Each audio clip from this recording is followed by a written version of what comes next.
اعوذ باللہ من الشیطان الرجیم بسم اللہ الرحمن الرحیم الحمدللہ رب العالمین۔ جیسا کہ آپ جانتے ہیں کہ ہماری بحث نہایت الحکمہ کتاب کے دروس میں چل رہی ہے۔ کچھ مقدماتی بحثیں جو کہ ضروری تھی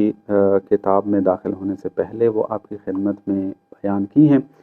بہت ساری باتیں کی جا سکتی ہیں مقدمے کے عنوان سے، اس سے صرف نظر کیا جا رہا ہے کیونکہ بعض بحثیں جو ہیں وہ پچھلے جو دروس ہیں ان میں ہو چکی ہیں۔ مثال کے طور پہ فلسفے کے اوپر معمولاً جو اعتراضات کیے جاتے ہیں دینی طبقے کی طرف سے، بعض اعتراضات کو جو تفصیل سے بیان کر دیا گیا ہے۔ آپ اگر رجوع کریں اس کی طرف تو آپ کو وہ مطالب سننے کو جو ہے وہ مل جائیں گے، اگرچہ ابھی بھی وہ موضوع تشنا ہے، کامل کرنے کی ضرورت ہے۔ انشاءاللہ خدا توفیق دے تو اس کو مکمل کریں گے۔ اس کے علاوہ یہ کہ فلسفہ اس کا جو ہے وہ انسانی زندگی کے اندر کیا کردار ہے، انسانی معاشرے کے اندر کیا کردار ہے، کہ اس کے اوپر تفصیل سے بات ہونے کی ضرورت ہے تاکہ فلسفے کی اہمیت معلوم ہو جائے۔ اب یہاں پر وہ بحثیں جو ہیں وہ نہیں کر سکتے چونکہ پھر اپنے اصلی ہدف سے پیچھے ہٹ جائیں گے۔ انشاءاللہ جیسے جیسے بحث آگے بڑھے گی ہماری تو کوشش ہوگی کہ مسائل فلسفہ کے درمیان میں مناسبت جیسے ہی آئے تو اس میں بعض ایسی بحثیں کی جائیں کہ جو انسانی زندگی سے مربوط ہیں۔ یعنی ابھی جب فلسفہ پڑھا جاتا ہے تو وہ ایک عقلی قاعدے کے عنوان سے پڑھا جاتا ہے، جس طریقے سے وہ لکھا ہوا ہے، جس طریقے سے بیان کیا جاتا ہے اسی طریقے سے ہی مطالب کو جو ہے وہ سمجھا جاتا ہے۔ اور اس کو جب یہ فلسفہ تدریس ہو رہا ہوتا ہے اور کتابوں میں لکھا جاتا ہے، مخصوصاً یہ جو فلسفہ ہماری اصطلاح جو ہے وہ مد نظر ہے، یعنی میٹافزک، جس کے اندر جو ہے وہ وجود کے بارے میں بحث ہوتی ہے، وجود کے احوال کلیہ کے بارے میں بحث ہوتی ہے۔ یہ جب فلسفہ بیان ہوتا ہے تو جتنی بھی کتابیں لکھی گئی ہیں اس کے اندر ان قواعد کو یہاں پر بیان کیا گیا ہے۔ انسانی زندگی پر اس کی تاثیر کیا ہے اس کی طرف تذکرہ نہیں کیا جاتا معمولاً، چونکہ مد نظر جو چیز ہوتی ہے نصابی کتاب کے اندر وہ یہ ہے کہ پہلے انسان جو ہے وہ اصل نظریے کو سمجھ لے۔ جب وہ اصل نظریے کو سمجھ لے گا تو پھر اگلا مرحلہ آتا ہے کہ اب دیکھیں کہ اس فلسفے سے ہم اپنی زندگی میں کیسے اس کو جو ہے وہ استفادہ کر سکتے ہیں۔ خلا موجود ہے کہ ایک ایسی نصابی کتاب لکھی جائے کہ جس کے اندر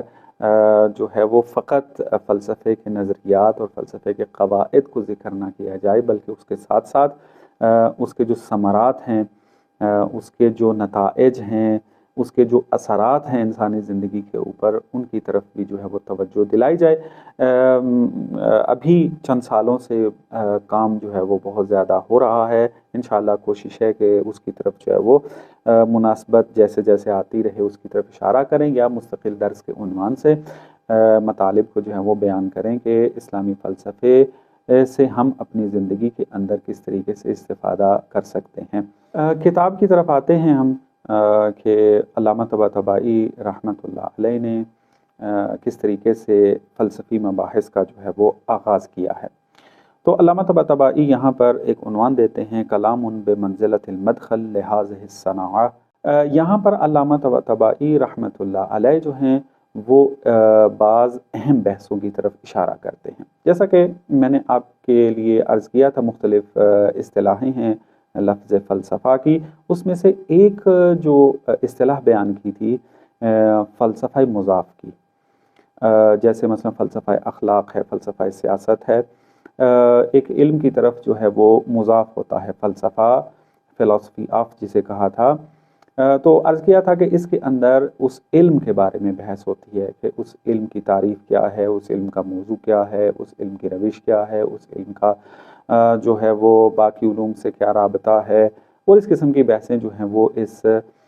فلسفے کے اندر جو ہیں وہ ہوتی ہیں۔ تو فلسفہ بھی اس سے مستثنیٰ نہیں ہے، علم فلسفہ کا بھی اپنا فلسفہ ہے، تو اس کو یاد کیا جاتا ہے فلسفہ فلسفہ۔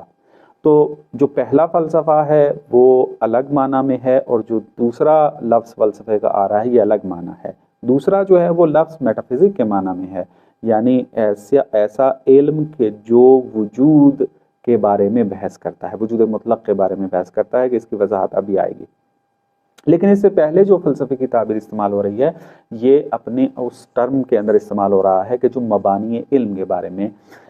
جو ہے وہ اپنا معنی رکھتا ہے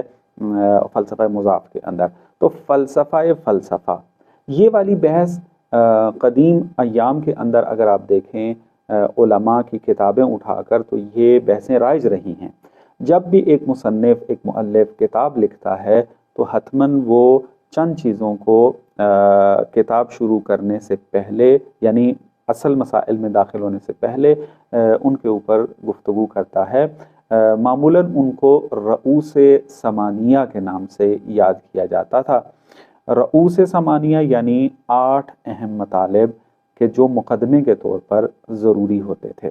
جس میں مثلاً جیسے میں نے عرض کیا اس علم کی تعریف کیا ہے، اس علم کا مؤلف کون ہے، اس علم کی غرض کیا ہے، اس علم کی غایت کیا ہے، اس علم کا موضوع کیا ہے، اس علم کی روش کیا ہے، یہ ساری بحثیں جو ہیں وہ اس رؤوس ثمانیہ کے اندر جو ہے وہ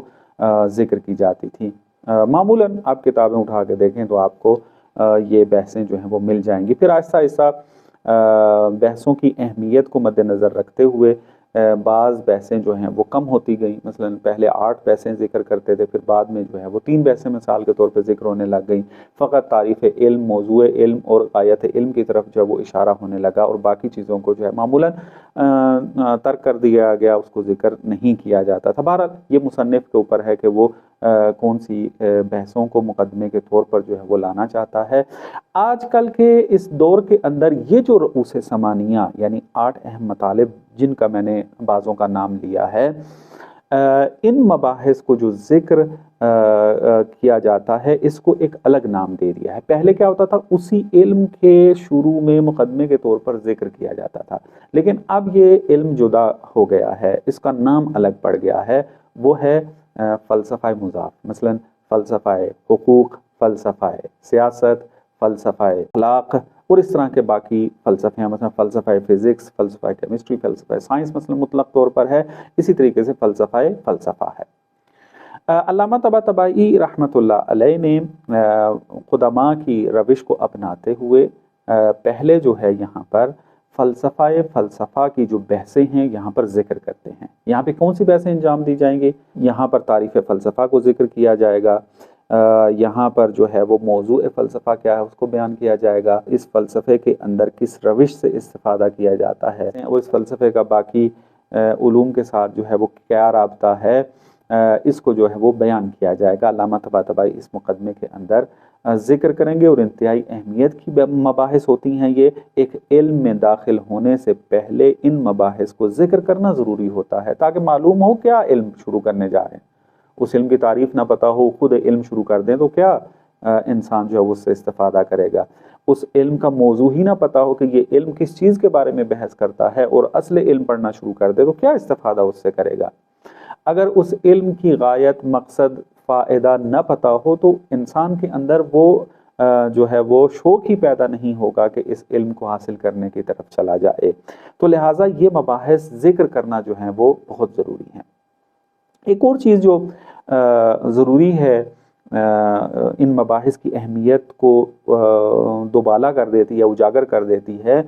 وہ بحث یہ ہے کہ اگر یہ مقدمہ ذکر کر دیا جائے تو جو علم کو شروع کرنے جا رہا ہے، چاہے وہ لکھنے کی صورت میں ہو چاہے وہ پڑھنے کی صورت میں ہو، خصوصاً جو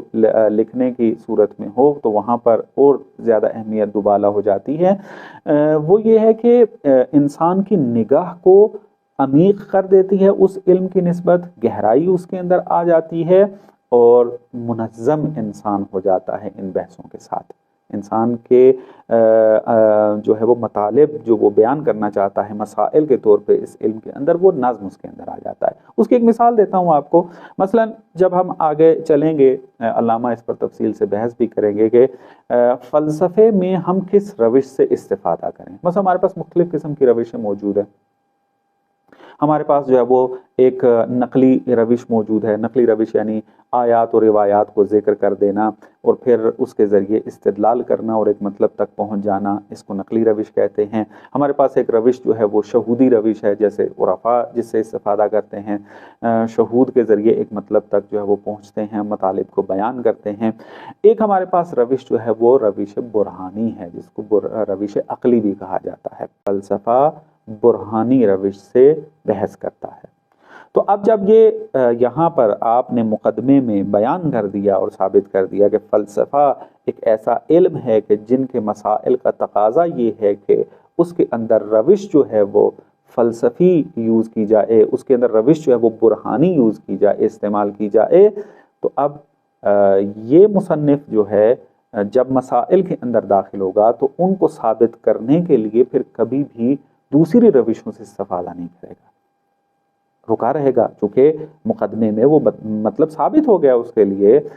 کہ یہ مسائل فلسفی ایسی نوعیت کے ہیں جس میں فقط برہانی روش جو ہے اس سے استفادہ کیا جا سکتا ہے۔ اور پھر برہان جو ہے اس کے اندر کیا ہے، اگر آپ علم منطق میں جائیں، برہان کی تعریف پڑھیں جا کر، تو وہاں پر یہ کہا جاتا ہے کہ برہان کا جو آغاز ہے وہ اولیات سے ہوتا ہے۔ اب یہ وہ منطق کی بحثیں ہیں کہ جو اس مرحلے تک پہنچنے سے پہلے آپ کو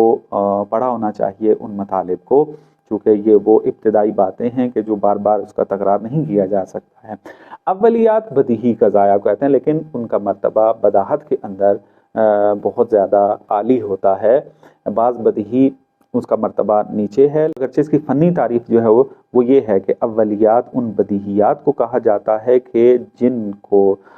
ثابت کرنے کے لیے برہان قائم ہی نہیں کر سکتے، اور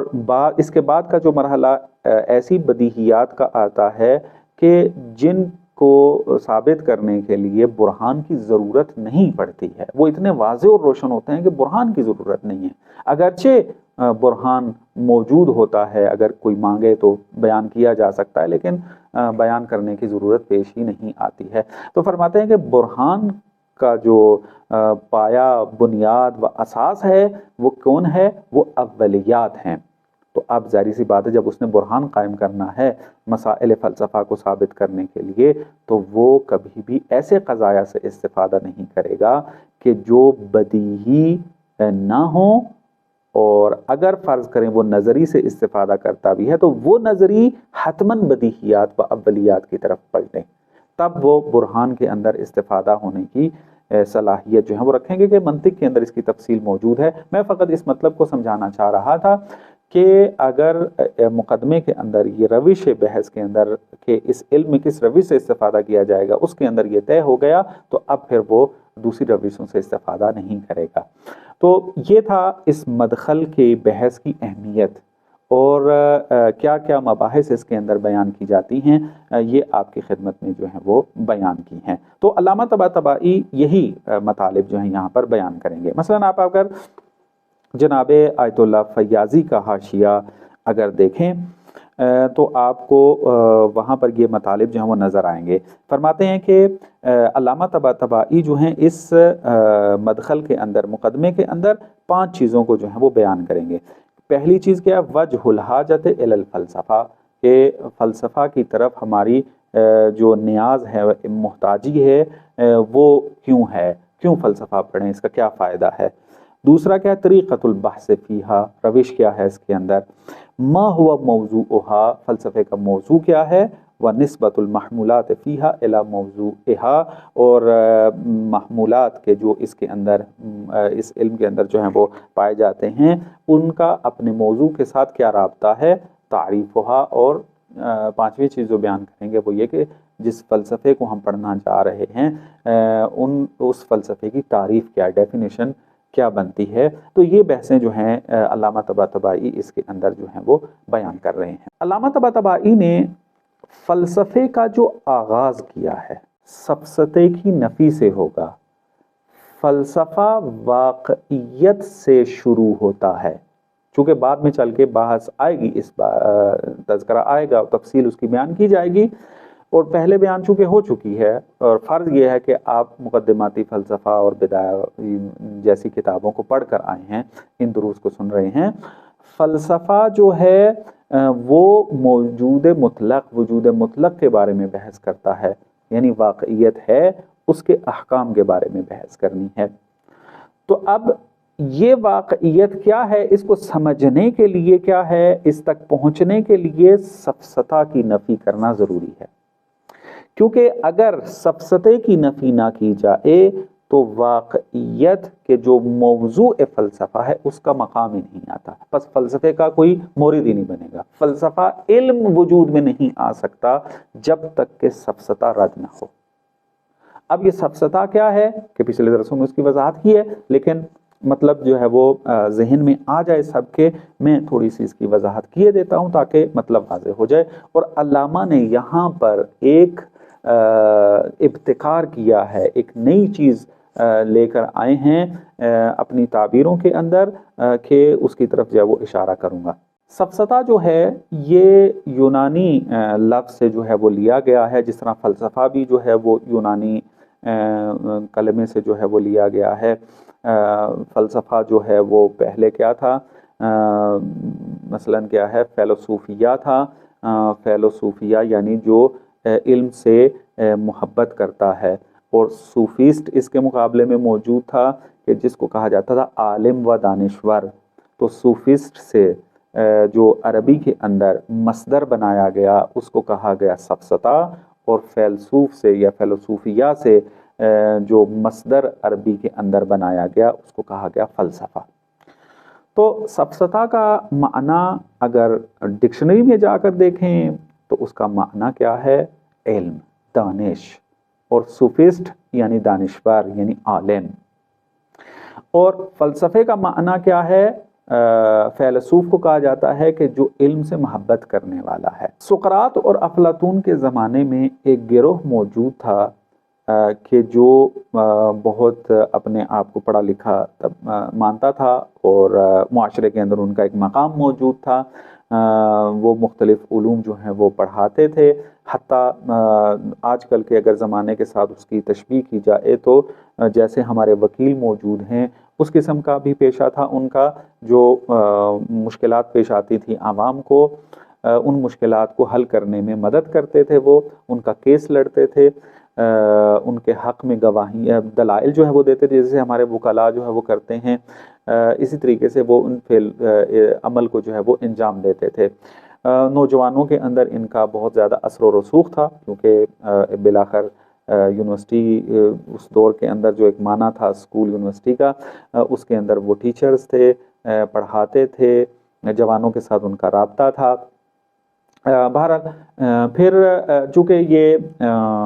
معاشرے کے مسائل کو حل کرتے تھے، وکیل بن جاتے تھے، ایک نے اگر کوئی مسئلہ اس کو ہو گیا ہے، اس کو حق ثابت کرنا ہے یا اس کو باطل ثابت کرنا ہے تو اس کے لیے دلائل بناتے تھے۔ تو آہستہ آہستہ جب انہوں نے دیکھا کہ ہم جس بندے کو چاہیں حق ثابت کر سکتے ہیں، جس بندے کو چاہیں باطل ثابت کر سکتے ہیں، تو یہاں سے ان کی فکر تبدیل ہونا شروع ہوئی۔ انہوں نے فکر یہ کرنا شروع کر دیا کہ پس اس کا مطلب ہے کہ خارج میں جو ہم ابھی تک قائل ہیں کہ کوئی حقیقت نام کی کوئی چیز موجود ہے، اور پھر ہم اس حقیقت تک پہنچنا چاہتے ہیں جس کی بنیاد پر ہم کہتے ہیں کہ یہ بندہ ٹھیک ہے، یہ غلط ہے، یہ نظریہ ٹھیک ہے، یہ غلط ہے، یہ جو کہا جاتا ہے، تو پھر یہ بے بنیاد نظر آتا ہے۔ کیوں؟ کیونکہ اگر ریالٹی نام کی کوئی چیز ہوتی، واقعیت نام کی کوئی چیز ہوتی خارج میں ہم سے ہٹ کر، تو پھر ہم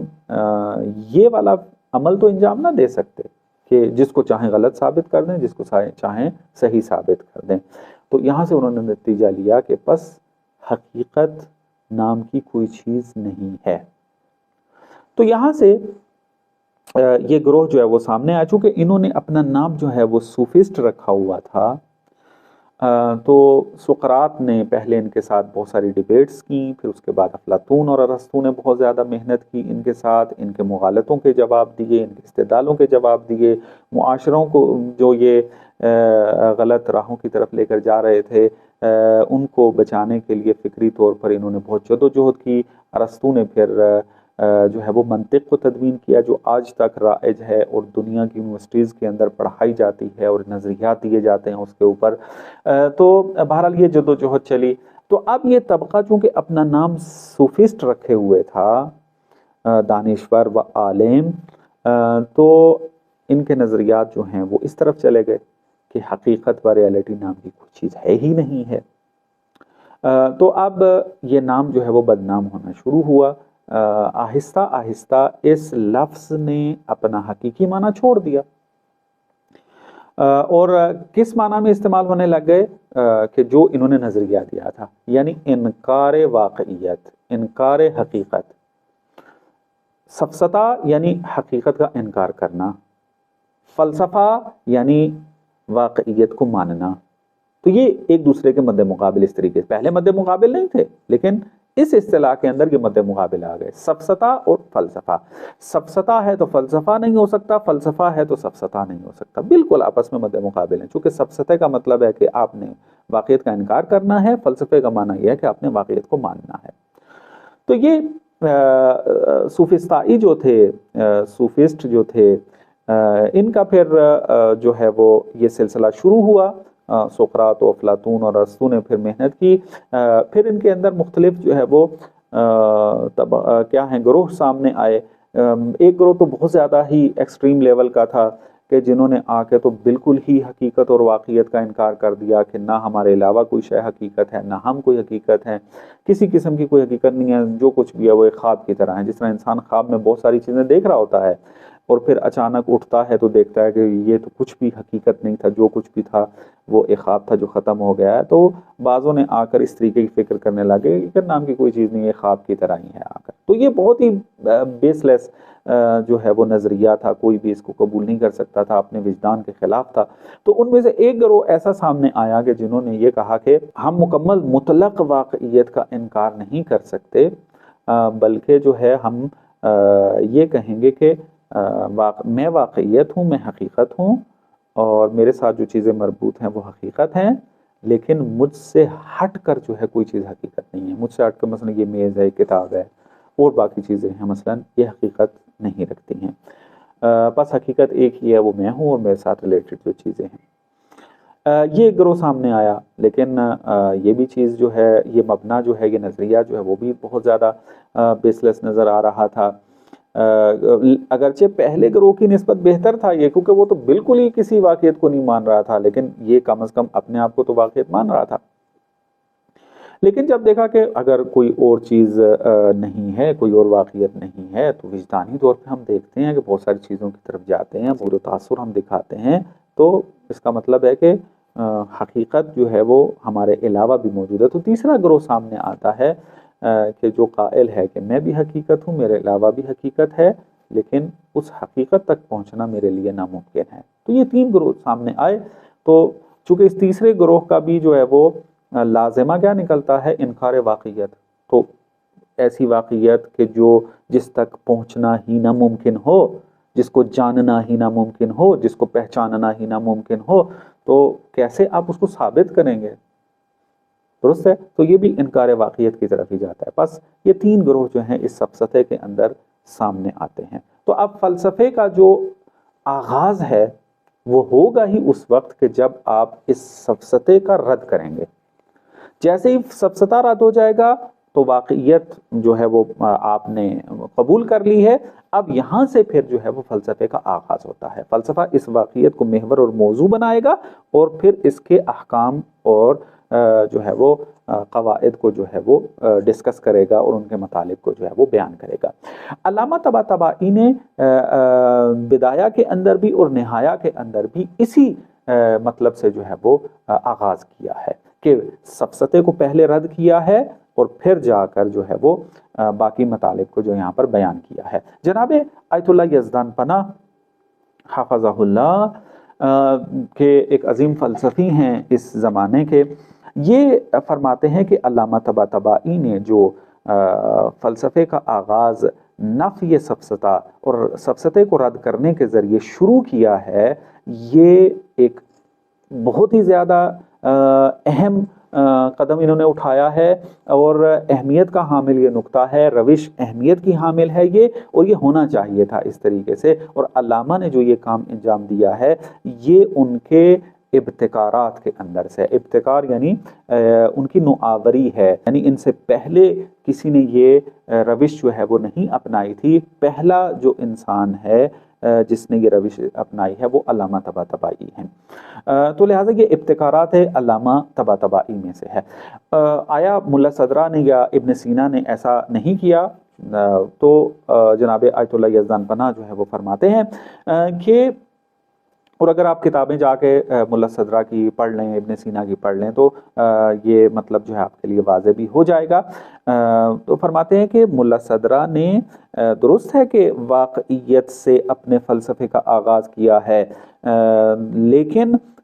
سفسطے کو رد نہیں کیا، یعنی شروع میں آغاز ہی میں سفسطے کو مورد بحث قرار نہیں دیا ہے، بلکہ ملا صدرہ نے جا کر کہاں پر سفسطے کی بحث کی ہے؟ علم کی بحث میں جا کر، جہاں پر حقیقت علم کی بات کرتے ہیں۔ چونکہ بحث جو ہوئی ہے جس کی طرف اشارہ کیا تھا وہ یہ کہ حقائق موجود ہیں، میں بھی حقیقت ہوں، میرے علاوہ بھی حقیقت ہے، لیکن ان تک علم حاصل کرنا، ان کی شناخت حاصل کرنا، ان تک رسائی حاصل کرنا ہمارے لیے ممکن نہیں ہے۔ تو یہاں پھر سفسطہ چونکہ اپنا جو ہے وہ وجود پیدا کرتا ہے، تو علم کی بحث میں جا کر سفسطے سے تفصیل سے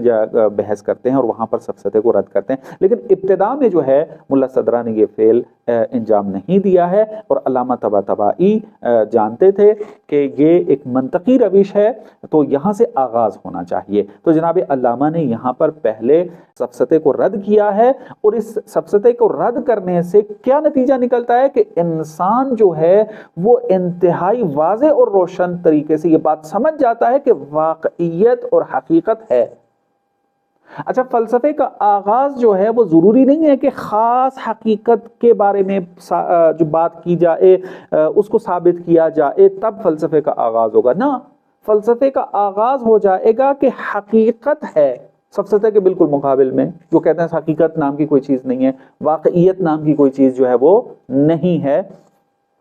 ریالٹی جو ہے وہ کوئی چیز نہیں پائی جاتی ہے۔ اگر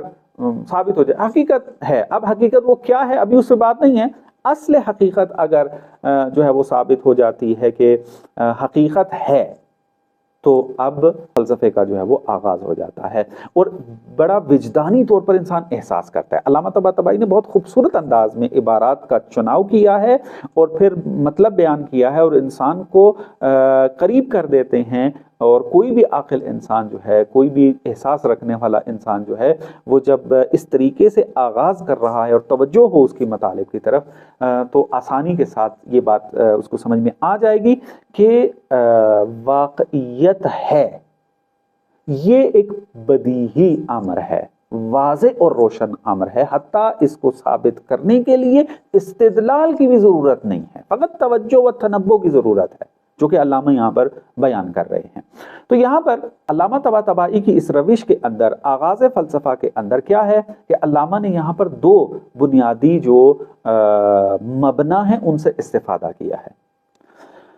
کیا ہے پہلا مبنا؟ یہ تو تمام علوم کے اندر جو ہے وہ پایا جاتا ہے، تناقض محال ہے، استحالہ تناقض، اجتماع النقیضین محال، یہ ابدہ البدیہیات میں سے ہے، یعنی اولیات میں سے ہے، حقیقی ترین اولی قضیہ یہی ہے۔ تمام قضایا جو ہیں، تمام پروپوزیشنز جو ہیں وہ پلٹتی ہیں اسی کی طرف، اگر نہ پلٹیں تو ان کا سچا ہونا جو ہے وہ خطرے میں پڑ جاتا ہے۔ تو لہٰذا یہ ابدہ البدیہیات، بدیہی ترین بدیہی قضیہ ہے، اجتماع النقیضین محال، جس کو اصالت التناقض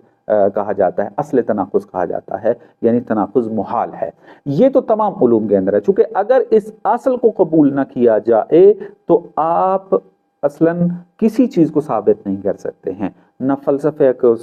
واقعیت کو ثابت کر سکتے ہیں، نہ فلسفے کا آغاز ہوگا، نہ علم فلسفہ ہوگا، نہ کوئی اور علوم ہوں گے، اور نہ ہی کسی چیز کا آغاز ہو سکے گا آ کر۔ تو اصل تناقض یہ تو ہر علم کا جو ہے وہ مبنا بنتا ہے، لیکن اس کے ساتھ دوسری جو اصل جس سے استفادہ کیا ہے وہ کیا ہے؟ واقعیت ہے، جس کو عربی میں کہتے ہیں واقعیت ما، کہ ایک واقعیت ہے، ابھی یہ مشخص نہیں کرنا، ابھی اس کی طرف توجہ نہیں ہے کہ واقعیت انسان ہے یا واقعیت حیوان ہے، یہ واقعیت درخت و چرند و پرند ہے، کیا ہے واقعیت، ابھی اس کی طرف نہیں جانا، خاص واقعیت کی طرف نہیں جا رہے ہیں، بلکہ واقعیت ہے، یہ اصل ہے، بدیہی امر ہے، اور جناب علامہ جو ہیں اس کو اپنی اس روش کے اندر جو ہیں وہ لے کر آتے ہیں۔ بس علامہ طباطبائی نے جو ہے وہ فلسفے کا آغاز جو ہے وہ کیا کیا ہے، نفی سفسطے سے کیا ہے، سفسطے کو رد کیا ہے، واقعیت تک پہنچایا ہے، اور واقعیت ما یعنی واقعیت ہے، اس سے جو ہے وہ اس کو ثابت کر دیا ہے، چونکہ توجہ آ گئی اب انسان کی، تو اب یہاں سے پھر جو ہے وہ فلسفے کا آغاز ہو جاتا ہے۔ اب واقعیت ما یعنی واقعیت بھی پھر تین قسم کی جو ہیں تقریباً بن جاتی ہیں آ کر، مثلاً کیسے آپ جو ہیں حقیقت ہیں، ایک یہ پھر یہ اگلا مرحلہ آ جاتا ہے واقعیت ما کی طرف جب توجہ ہو گئی، جب یہ بات ثابت ہوگی نفی سفسطے سے، آپ اس مطلب تک پہنچ گئے کہ واقعیت ہے، تو اب اگلا مرحلہ آتا ہے کہ اب یہ واقعیت کون کون سی ہیں، مثلا اس میں آ کر انسان جو ہے وہ اپنے آپ کو وجداناً درک کرتا ہے، تو یہاں سے معلوم ہوتا ہے کہ میں حقیقت ہوں، اپنے حالات کو احساس کرتا ہے، معلوم ہوتا ہے کہ وہ بھی حقیقت ہیں، پھر اپنے علاوہ کی حقیقت کی طرف جو متوجہ ہوتا ہے، کیونکہ دوسری چیزیں جو ہیں وہ میرے اندر تاثیر چھوڑ رہی ہوتی ہیں، اور نہیں ہو سکتا کہ جو چیز میرے اندر تاثیر چھوڑ رہی ہے وہ حقیقت نہ ہو، وہ واقعیت نہ رکھتی ہو، ایسا ممکن نہیں ہے۔ اگر وہ میرے اندر تاثیر چھوڑ رہی ہے، اگر آگ مجھے جلا رہی ہے، اگر برف مجھے ٹھنڈا کر رہی ہے، تو اس کا مطلب یہ ہے کہ وہ ہے تو مجھے یہ تاثیر مل رہی ہے، تو لہٰذا میرے علاوہ بھی حقیقت موجود ہے، اور میں اس تک رسائی بھی حاصل کر سکتا ہوں، کہ علامہ طباطبائی نے جو ہے عربی عبارات کے اندر جو ہے وہ ان مطالب کو جو ہے وہ بیان کیا ہے، اور جب ان مطالب کو بیان کر دیتے ہیں تو پھر یہاں سے نتیجہ لیتے ہیں کہ پھر فلسفے کی ہمیں کیا ضرورت پیش آتی ہے، کہ عربی عبارت پڑھ کے اس کا ترجمہ کرنا انشاءاللہ یہ پھر اگلے درس میں کرتے ہیں۔ آج کے لیے اتنا ہی کافی ہے۔ وصلی اللہ علی محمد و آل محمد۔